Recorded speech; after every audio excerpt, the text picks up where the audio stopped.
There is certainly nothing more useful than prayer. Therefore we ought to entertain great esteem and love for it, and employ every effort to make it well.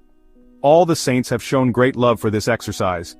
Saint Cajetan used to spend in it 8 hours in succession.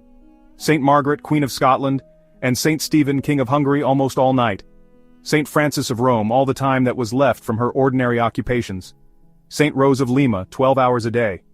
At a very early age, Saint Aloysius Gonzaga adopted the practice, which he never gave up, of occupying in it 1, 2, or 3 hours a day.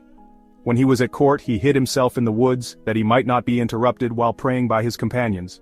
Saint Mary Magdalene de Pazzi, while still in the world and only 9 years old, dedicated to this divine exercise 1 hour, then from 2 to 4 hours daily, and finally, whole nights. And after she entered religion, she spent in it all the time which the novices had left at their disposal.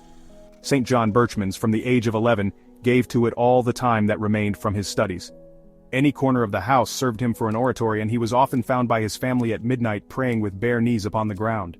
Saint Philip Neri, from his childhood, gave himself to prayer so earnestly, advanced in it so far, and acquired such a habit of it that wherever he might be, his soul was always elevated to divine things.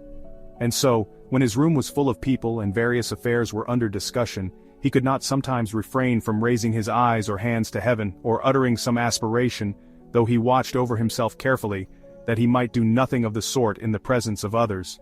When he went out of the house he was so abstracted that someone had to warn him when a salutation was to be returned.